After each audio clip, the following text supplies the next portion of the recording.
साहब बार बार इस बात को बोले हैं कि मैं तुमको शिव का शिष्य बना के रहूंगा, मैं शिव का आदमी बनाने आया हूं और ये काम करके रहूंगा। आदमी मतलब जो शिव के साथ चलता हो। शिव के गण को कभी देखा है आपने दास भाव में? शिव उसको गले से लगाते हैं, शिव के साथ ही रहता है, शिव के साथ ही चलता है और मगन रहता है उसी में। शिव के गण यानी शिव के लोग होते हैं, दास दासी नहीं। इसीलिए कोई गुरु भाई या गुरु बहन अगर उनके मन में ये आता है कि मैं वरीय हूँ, मैं बड़ा हूँ, तो ये बहुत ही दुखद बात है, अफसोसजनक बात है, क्योंकि साहब ने ऐसा कभी नहीं किया। अगर साहब ने ये सोचा होता तो हम आप इस मंच पे बैठकर चर्चा नहीं कर रहे होते। केवल साहब की बात सुनते लोग और चले जाते, दूसरों को मौका नहीं मिलता कभी शिव चर्चा करने का। एक ही व्यक्ति बहुत था शिव की चर्चा करने के लिए, एक शिव का शिष्य बहुत है दूसरों को शिव तक पहुंचाने के लिए। लेकिन साहब हरिंद्रानंद जी ने ये श्रेय, ये अधिकार, परमात्मा पथ पे चलने का अधिकार सबको दिया, बराबर दिया। उनकी नजर में कोई छोटा नहीं, कोई बड़ा नहीं। तो दूसरों के साथ हमेशा सम्मानजनक व्यवहार करिए, दूसरों की बात भी सुनिए, अपनी बात भी कहिए। लेकिन वरीय होने का जो अहंकार है, वो अहंकार तो गुरु का भोजन होता है, तो वो अहंकार तो गुरु खा ही लेंगे, ऐसे भी रह नहीं सकेगा वो। लेकिन इसमें होगा ये कि जिसके मन में ये होता है उसकी अपनी यात्रा बिगड़ जाती है। अब देखिए साहब के उदाहरण जो है ऐसे ऐसे होते हैं कि जो बड़ी सरलता से हम लोग के समझ में आते हैं। हमारे घरों में बच्चे लूडो खेलते हैं। लूडो का खेल देखा है आपने? कभी देखा होगा लूडो खेलते हुए 1 से 100 तक का उसमें घर बना रहता है और हर कुछ घर के बाद कभी कभी सीढ़ी मिलती है। तो सीढ़ी अगर मिल गई तो एक घर से सीधे 10 घर आगे बढ़ जाते हैं आप। लेकिन कभी कभी क्या होता है कि 1 से यात्रा शुरू करने वाली गोटी 99 तक चली जाती है। 99 यानी कि सबसे ऊपर अब चली गई है, बस 1 बचा हुआ है 100 होने में, 1। लेकिन 99 के पास जाकर और उसका गोटी अगर कट गया तो सीधे कहाँ आता है? सांप अगर काट लिया, उसमें है सांप बना हुआ, लूडो में सांप बना हुआ रहता है। साहब कभी कभी लूडो खेलते थे तो वो बोलते थे, ये बात बहुत पहले की बात कह रहे हैं, जब माँ नीलम आनंद थी और उतने गुरु भाई गुरु बहन नहीं थे, तो कभी कभी आराम के क्षणों में हम लोग घर में बैठकर साहब और माँ के साथ लूडो खेलते थे। साहब दिखा कर कहते कि अच्छा बताओ 99 तक चला गया है और वहां जाकर अगर सांप काट लिया, अहंकार का सांप, वरीयता का, मैं बड़ा हूं, मैं सबसे ज्यादा जानता हूं, पूरा जिला मेरे कब्जे में है, अब तो साहब है नहीं, अब तो मैं ही हूं, इस तरह का भाव, सावधान होने की घड़ी है कि इस तरह के भाव हमारे मन को कलुषित करते हैं। और 99 तक पहुंचा हुआ आदमी बस 1 घर के बाद वो शिव ही हो जाएगा, शिव शिष्य हरिंद्रानंद जी जैसा ही हो जाएगा। लेकिन वहां जाकर भी अगर ये काट लिया सांप तो सीधे नीचे होता है ना ऐसा। तो इसीलिए हम लोगों को इसके लिए भी महादेव से दया मांगने की जरूरत है कि महादेव हम सबों पे दया रखिएगा, ताकि हम लोग आपके दया के आश्रय में महादेव महादेव करते रहें। और जो साहब ने कहा है मेरे शिव को देख, मेरे गुरु को देख, हम सिर्फ उसी गुरु को देखते रहें।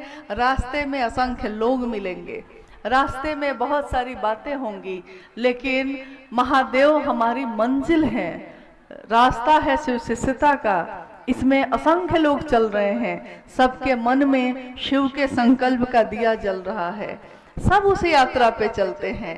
कोई किसी को चोट नहीं पहुंचाता, कोई किसी को धोखा नहीं देता, कोई किसी का रास्ता रोक कर खड़ा नहीं होता, सब चलते हैं। इसीलिए साहब ने कहा कभी कोई ऐसा काम मत करिएगा कि दूसरों का रास्ता रुक जाए, रास्ता रोक कर खड़े मत होइएगा, रास्ता दीजिए ताकि आगे वाले लोग बढ़ सके।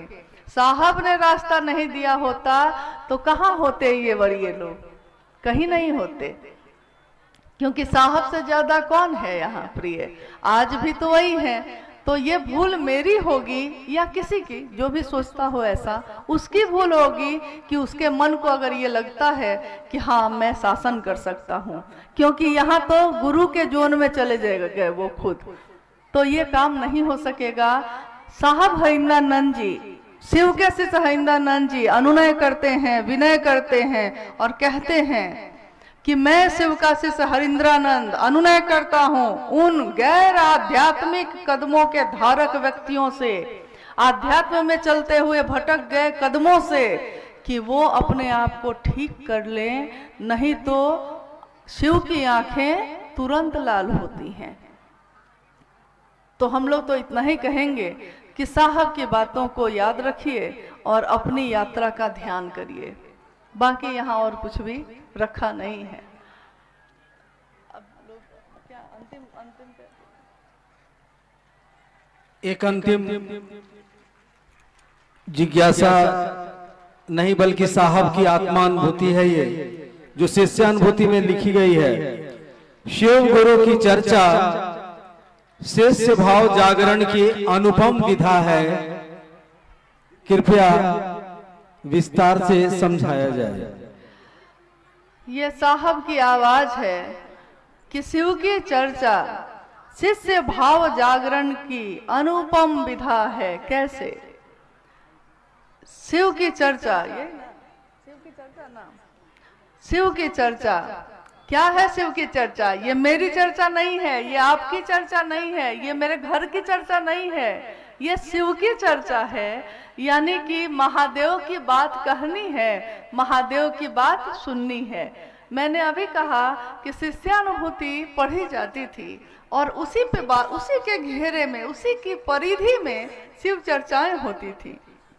आज क्या हो गया है कि बैठते हैं शिव की चर्चा के लिए, बैठते हैं महादेव का काम कैसे आगे बढ़े इसके लिए, लेकिन आप बैठने से पहले ही अपने मन को ऐसा बना के बैठते हैं कि उसमें समाधान नहीं निकलता और मुश्किल पैदा होती है। तो शिष्य जागरण का तभी हो सकता है ये, जब बैठे तो शिव की चर्चा शिव के लिए सोच के करें। साहब ने कहा कि मैंने शिव की चर्चा पैसे के लिए नहीं की थी, मैंने शिव की चर्चा अपने वैभव के लिए या अपने साधन जुटाने के लिए, अपने सम्मान के लिए नहीं की थी, मैंने शिव की चर्चा शिव के लिए की थी। और इसीलिए मैं ये चाहता हूँ कि आप भी शिव के लिए ही शिव की चर्चा करिए, ताकि आपके अंदर का शिष्य भाव जाग सके। और जैसे ही ऐसा होता है, शिष्य भाव का जागरण होता है, जागरण इस बात का कि मैं कौन हूँ, मैं कहाँ से आया, कहाँ जाना है मुझको, मेरी यात्रा की मंजिल क्या है। और जिस दिन हमको मंजिल याद आ जाती है, फिर रास्ते में चाहे लाख खाइयाँ मिले, चाहे लाख अच्छे बुरे लोग मिले, आपकी यात्रा रुकती नहीं है, चलती चली जाती है। हमारी यात्रा चलती रहे महादेव की दया से, साहब दीदी के आशीर्वाद से, इसी की कामना है। और ये शिव गुरु महोत्सव भी, इसमें हमको साहब का ध्यान आए और उनको हम चेहरा दिखा सकें, ऐसा काम हमको आपको करना है। बस इसी की कामना है, क्योंकि बंदों से पर्दा करते करते हम ये भूल गए कि खुदा की बात कर रहे थे, ईश्वर की बात कर रहे थे, परमात्मा शिव की बात करने वाले लोग। अरे पर्दा नहीं जब कोई शिव से, तो बंदों से पर्दा करना क्या? जब प्यार किया तो डरना क्या, अब घुट घुट आहें भरना क्या? दिल खोल के महादेव की बात करिए भी और दूसरों को प्रेरित भी करिए। बस इसी की कामना है और यही सपना है साहब और दीदी का भी।